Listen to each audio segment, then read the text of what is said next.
বন্ধুসকল আমি আটাই জানো যে ক্যান্সাৰ এটা মাৰাত্মক ৰোগ আৰু আজি আমি এই ভিডিঅ'টোত ক্যান্সাৰ ৰোগৰ বিষয়ে আলোচনা কৰিম আমি আটাই জানো যে ক্যান্সাৰ ৰোগৰ কোনো প্ৰত্যক্ষ চিকিৎসা বা এন্টিডট নাই আমি বেছিভাগ লোকে এতিয়াও ভাবো যে এতিয়ালৈ চিকিৎসকসকলে ক্যান্সাৰ ৰোগৰ কিয় এন্টিডট উলিয়াব পৰা নাই আৰু আজি আপোনালোকে মোৰ এই ভিডিঅ'টো চোৱাৰ পিছত আপোনালোকে নিজেই বুজি পাব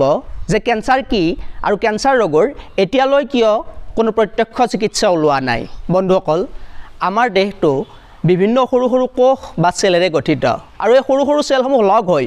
কলা বা টিস্যু আৰু আমাৰ শৰীৰৰ অংগসমূহ সৃষ্টি কৰে আৰু আমাৰ শৰীৰত বিভিন্ন ধৰণৰ অৰ্গান বা অংগ আছে ইয়াৰে কিছুমান অৰ্গানক এক্সটাৰ্নেল অৰ্গান বুলি কোৱা হয় আৰু কিছুমান অৰ্গানক ইন্টাৰনেল অৰ্গান বুলি কোৱা হয় যেনে আমাৰ হাত ভৰি চকু কাণ আদি এক্সটাৰ্নেল অৰ্গান অৰ্থাৎ বাহিৰত থকা অংগ আনহাতে হাৰ্ট লিভাৰ পেনক্ৰিয়াছ কিডনি আদি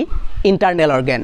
অৰ্থাৎ এই অৰ্গানসমূহ আমাৰ শৰীৰৰ ভিতৰত থাকে আৰু ইন্টাৰনেল অৰ্গান আৰু এক্সটাৰ্নেল অৰ্গানসমূহে সুস্থভাৱে কাম কৰি থকালৈকে আমি জীয়াই থাকোঁ যেহেতু আমাৰ আটাইবোৰ অৰ্গান কোষেৰে গঠিত গতিকে এটা নিৰ্দিষ্ট সময়ৰ মূৰে মূৰে আমাৰ অৰ্গান বা অংগসমূহৰ পুৰণি কোষসমূহ ক্ৰমে মৰিবলৈ আৰম্ভ কৰে আৰু যেতিয়া কোনো এটা অৰ্গানৰ পুৰণি কোষসমূহ মৰি যায় তেতিয়া আমাৰ শৰীৰে সেল ডিভিজন বা কোষ বিভাজনৰ দ্বাৰা নতুন কোষৰ সৃষ্টি কৰে আৰু সেল ডিভিজন বা কোষ বিভাজনৰ ফলত সৃষ্টি হোৱা নতুন কোষে পুৰণি কোষসমূহৰ ঠাই গ্ৰহণ কৰে আৰু আমাৰ অৰ্গানসমূহক নষ্ট নোহোৱাকৈ সুস্থ কৰি ৰাখে আৰু এনেদৰে কোষ বিভাজন হৈ নতুন কোষ সৃষ্টি হোৱা প্ৰক্ৰিয়াটো হ'ল আমাৰ শৰীৰৰ এটা নৰ্মেল প্ৰক্ৰিয়া কিন্তু সেল ডিভিজনৰ এই প্ৰক্ৰিয়াটো কেতিয়াবা কোনো অজ্ঞাত কাৰণত এবনৰ্মেল হয় অৰ্থাৎ এই সেল ডিভিজন বা কোষ বিভাজন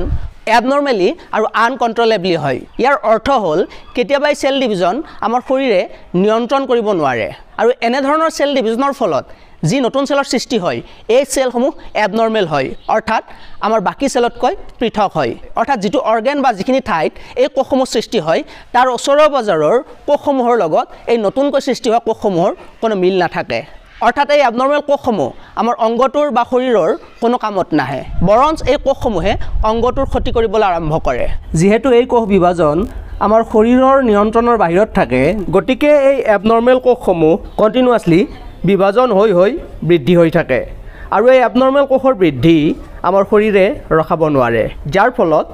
এনে ধৰণৰ এবনৰ্মেল কোষসমূহ লগ হৈ কেতিয়াবা একে ধৰণৰ কোষৰ থপা বা টেমুনাৰ সৃষ্টি কৰে আৰু কেতিয়াবা এনে ধৰণৰ এবনৰ্মেল কোষে গোটেই অংগটো বা অৰ্গানটোক আৱৰি ডেষ্ট্ৰয় কৰি দিয়ে যাৰ ফলত আমাৰ মৃত্যু ঘটে আৰু এই এবনৰ্মেল সেল ডিভিজনৰ প্ৰক্ৰিয়াটোকে কোৱা হয় ক্যান্সাৰ আৰু এই এবনৰ্মেল সেলসমূহকে কোৱা হয় ক্যান্সাৰাছ সেল এতিয়া আমি আহোঁ এই ক্যান্সাৰৰ কাৰণ কি অৰ্থাৎ এই এবনৰ্মেল সেল ডিভিজন আমাৰ শৰীৰৰ নিয়ন্ত্ৰণত কিয় নাথাকে বন্ধুসকল আমি আটাই জানো আমাৰ শৰীৰৰ সকলো প্ৰক্ৰিয়া নিয়ন্ত্ৰণ কৰে ডিএনএ অৰ্থাৎ ডিএনএত থকা জিনসমূহে আমাৰ শৰীৰৰ প্ৰক্ৰিয়াসমূহ নিয়ন্ত্ৰণ কৰে কিন্তু কেতিয়াবা ডিএনএ মিউটেশনৰ সময়ত ডিএনএ ষ্ট্ৰাকচাৰত এবনৰ্মেলি চেঞ্জ কিছুমান হয় আৰু এই ডিএনএৰ জেনেটিক চেঞ্জৰ ফলতে আমাৰ ক্যান্সাৰ হয় বা এবনৰ্মেল সেল ডিভিজন হয় এতিয়া আমি আহোঁ যে কি কাৰকৰ বাবে ডিএনএৰ জেনেটিক ষ্ট্ৰাকচাৰ চেঞ্জ হয় সাইন্টিষ্টসকলে বিভিন্ন পৰীক্ষা নিৰীক্ষা কৰি ইয়াৰ বিভিন্ন কাৰক বিচাৰি উলিয়াইছে আৰু এই কাৰকসমূহকে কোৱা হয় ৰিস্ক ফেক্টৰ অফ ক্যান্সাৰ ক্যান্সাৰৰ ফেক্টৰ বা কাৰকসমূহ হ'ল স্মকিং অৰ্থাৎ ধূমপান কৰা হাই ফেট ডায়েট অৰ্থাৎ আমাৰ খাদ্যত বেছি পৰিমাণে ফেট কনজিউম কৰিলেও ক্যান্সাৰ হ'ব পাৰে ৱৰ্কিং উইথ টক্সিক কেমিকেল অৰ্থাৎ কোনো বিষাক্ত ৰাসায়নিক দ্ৰব্যৰ দ্বাৰা কাম কৰি থাকিলে ফ্যামিলি হিষ্ট্ৰী কেতিয়াবা বংশগতিৰ বাবেও জেনেটিক ষ্ট্ৰাকচাৰত চেঞ্জ হৈ ক্যান্সাৰ হোৱা দেখা যায় সাম ৰেডিয়েশ্যন অৰ্থাৎ বহুতবাৰ এক্সৰে কৰা আল্ট্ৰাভায়োলেট ৰশ্মি গাত পৰা আদি ক্যান্সাৰৰ কাৰক হ'ব পাৰে